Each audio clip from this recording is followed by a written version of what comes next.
Oi, gente, tudo bem com vocês? Meu nome é Josiane e eu sou professora de matemática. E para os professores que estão nos assistindo, hoje iremos estudar a habilidade: reconhecer um número irracional como um número real, cuja representação decimal é infinita e não periódica, e estimar a localização de algum deles na reta numérica. O objetivo da aula é reconhecer e identificar os elementos dos conjuntos numéricos, que são naturais, inteiros, racionais e irracionais. Participe da nossa aula, marcando a sua presença. Aponte o seu celular para o QR Code que aparece na sua tela. Agora que já passei todas as informações, vamos começar? Venha comigo! Quem aí gosta de ganhar presentes? Acredito que todo mundo que está me assistindo adora ganhar presentes, não é verdade? Imagine agora que você ganhou algumas canetas. Nesse momento, você enumera e quantifica para saber quantas ganhou. A partir daí, você forma um conjunto de canetas. A mesma coisa são essas pulseiras que eu estou usando. Elas formam um conjunto de pulseiras. E é sobre conjuntos que iremos estudar agora. Vamos nessa? Conjuntos numéricos são uma coleção de elementos ou objetos que podem ser classificados de acordo com as características que representam. E quando eu falo de conjunto de números, eu estou me referindo aos conjuntos numéricos. Os conjuntos numéricos podem ser representados através de chaves e diagramas de Venn. Os diagramas, eles recebem esse nome em homenagem ao matemático John Venn, porque foi ele quem criou esse dispositivo para representar os conjuntos. Existem vários tipos de conjuntos numéricos. E você sabe qual é o primeiro conjunto numérico? Acertou quem falou que é o conjunto dos números naturais. E como nós sabemos, através da história da humanidade, os números surgiram com a necessidade de contar. E na época dos homens das cavernas, eles faziam os risquinhos nas paredes para fazer as contagens. E a partir daí surgiu a contagem e os números também foram surgindo. Para formar todos os números do nosso sistema de numeração, utilizamos 10 números que são considerados primordiais, que você já conhece. O 0, 1, 2, 3, 4, 5, 6, 7, 8 e 9. E por que eles são primordiais? Vocês sabem? Porque através destes algarismos fazemos a composição dos outros que já conhecemos. E como que a gente pode representar o conjunto dos números naturais? Você vai colocar a letra N, que representa esse conjunto, e entre chaves, coloca os números com reticência. E vocês sabem por que utilizamos a reticência? Porque indica que os números, eles são infinitos. Onde utilizamos os números naturais?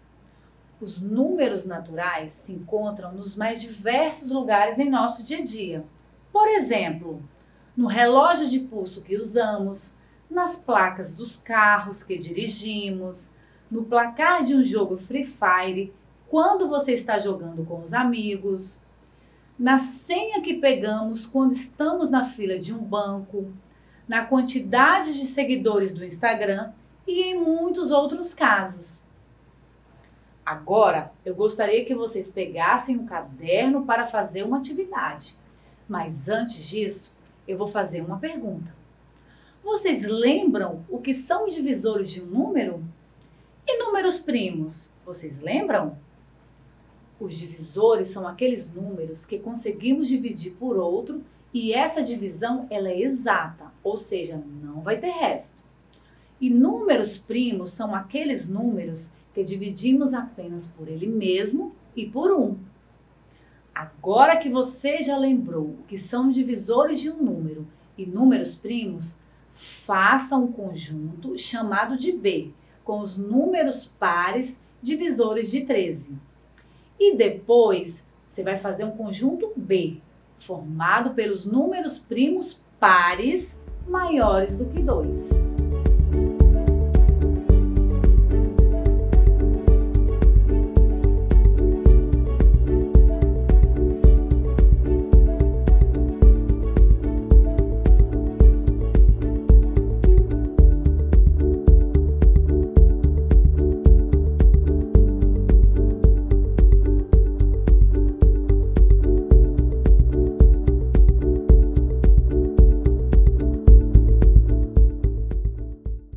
E aí, o que vocês responderam? Quais os números vocês colocaram nesses conjuntos? Vocês sabem que o número 13 não tem divisor par e não existe nenhum número primo par maior do que 2. Logo, esses conjuntos serão vazios, não vai ter nenhum elemento. Os conjuntos que não possuem nenhum elemento, eles são chamados de vazios e são representados por chaves ou símbolo não nulo. E os que possuem apenas um elemento são chamados de unitários. Agora eu quero ver quem vai conseguir responder a minha pergunta. Eu tinha R$500 em minha conta corrente no banco e fiz uma retirada de R$530. Qual é o saldo da conta após essa retirada?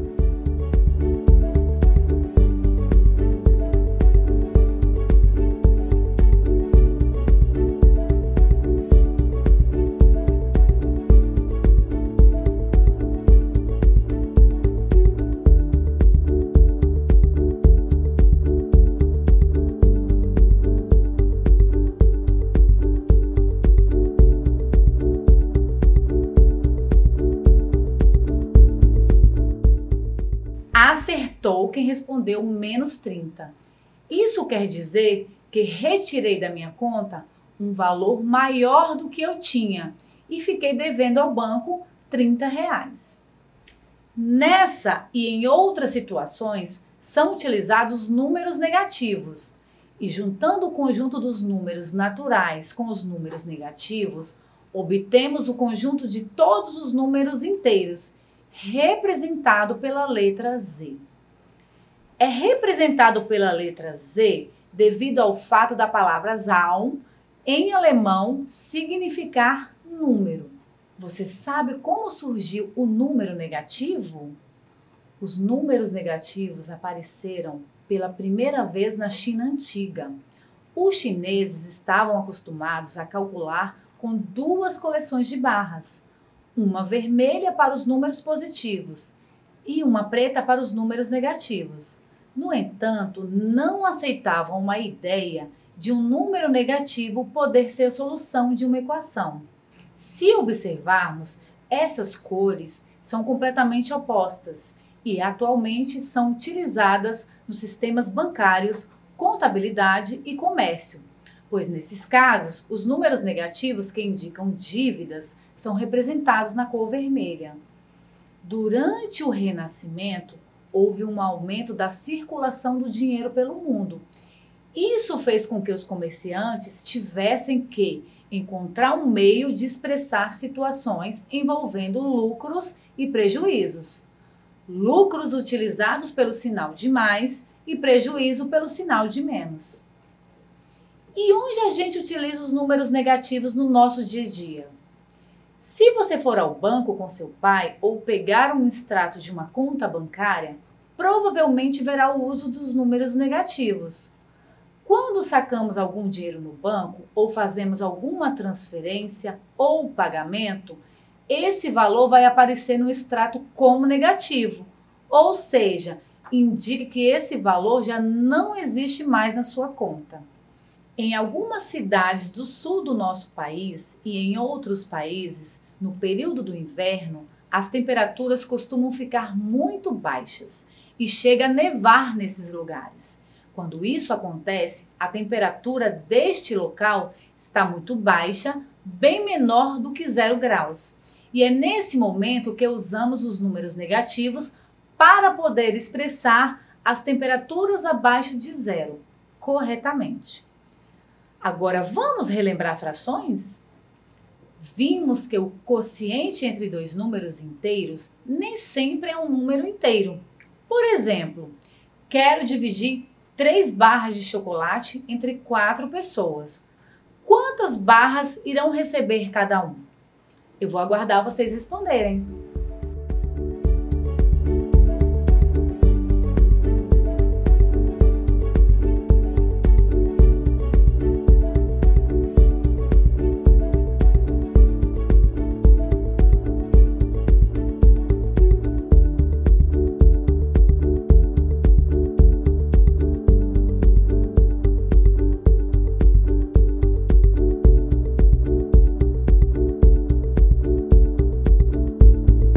Cada pessoa deve receber 3 quartos de chocolate.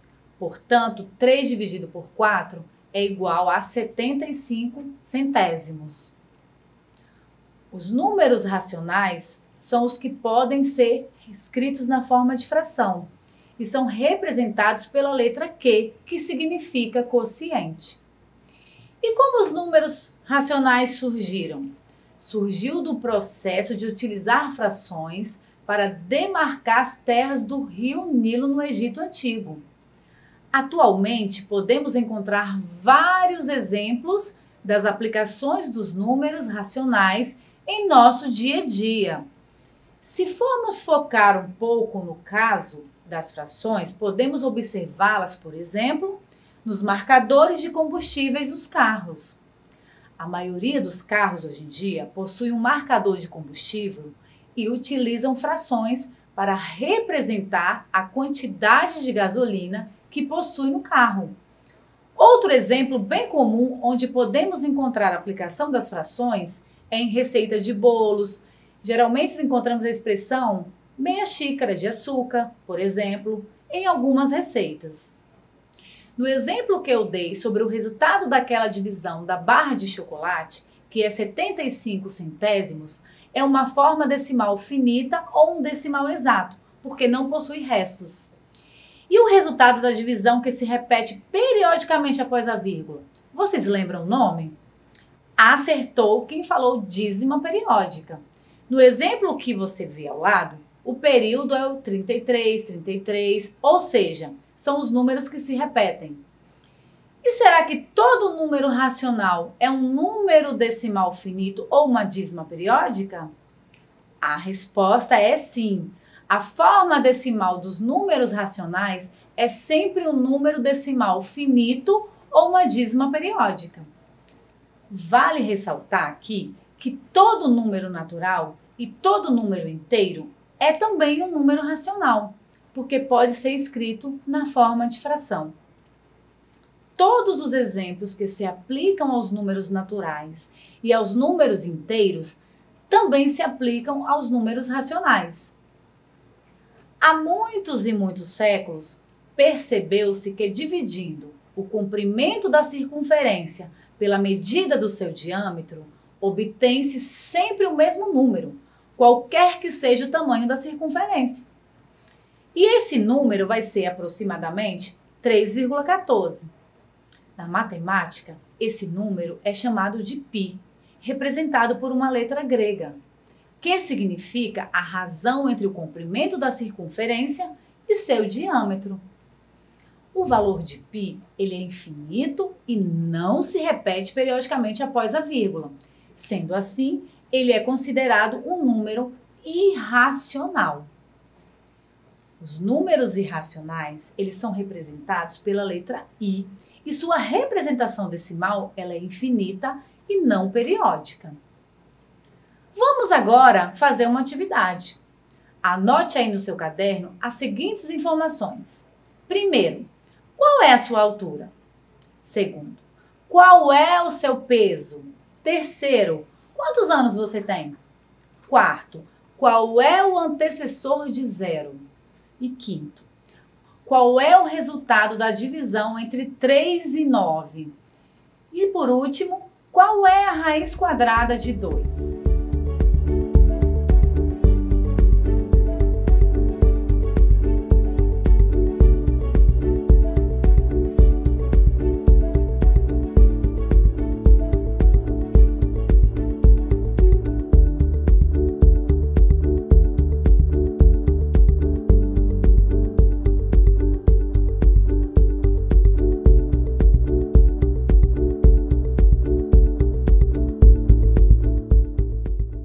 Agora que você já respondeu as questões, faça um diagrama de Venn com os dados obtidos, identificando os números naturais, inteiros, racionais e irracionais.